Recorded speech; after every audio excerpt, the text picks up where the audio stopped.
Much of the credit for Michael Jackson's acquittal goes to his attorney, Thomas Mesereau. One court watcher who sat in on the trial called him the best cross-examiner she had ever seen. Thomas Mesereau, good morning. Morning, Julie. You must be feeling like $1 million this morning. I feel real good, thank you. What were the first words that you and Michael Jackson exchanged in court upon hearing the not guilty verdict? I told Michael, you're going home, you're free. And he broke down. Because we couldn't hear anything. The world was listening to the verdicts come down. Did he actually cry, and what did he say to you? He cried, and he just said thank you to all of us.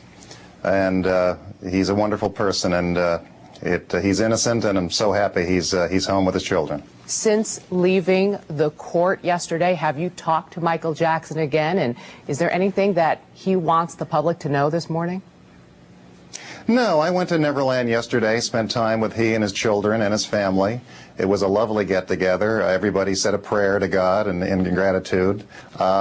He has to spend some time healing. You know, it's taken a toll on him. He's had trouble sleeping and eating, but he is looking forward to the future. Did you offer him any words of advice? Not yet, no. We just really just savored the verdict and talked a little bit about how he felt. And it was, you know, a very subdued, very down-to-earth little meeting we had, and we haven't really talked about the future much. Why did you decide not to put him on the stand? And at any point, did you second-guess yourself? No, I told the jury in my opening statement they'd hear from him, and they did. They heard hours of interviews with him in the trial on videotape, and at some point I still thought of putting him on, but realized they had not proved their case, and they never were going to prove it, so we made a decision that it wasn't necessary. Did Michael Jackson ever say to you that he wanted to or did not want to take the stand? He was willing to take the stand and quite eager to tell his side. I told him that there was no need for it. The jury already had seen the problems with their case. They'd already heard an interview with him for 2 hours and 45 minutes on videotape where he discusses his life and various issues that were involved in the case. And it just didn't seem like it was even necessary. Can you describe the toll this case has taken on Michael Jackson, both physically and mentally? He looked almost emotionless yesterday, even after the not guilty verdicts were read. He's had a terrible time with this. It's been month after month of torture for him. As I said before, he's had trouble sleeping, he's had trouble eating. It's been a nervous strain on he and his family. He's been worried about his children, and it's really been a tough ordeal.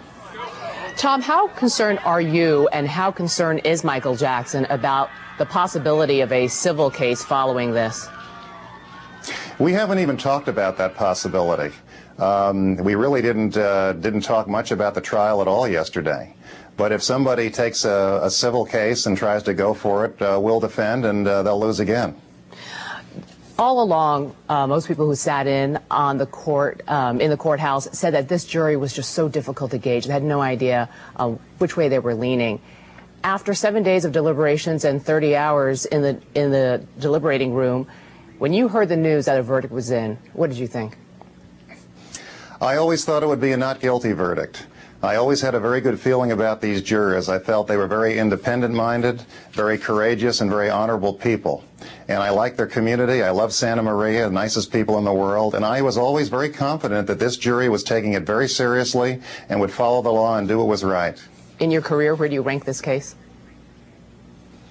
Well, you know, it's a big case, certainly, but every time I represent someone, their life is at stake, and it's always important to them, and it's important to me. And what's next for you? I don't know.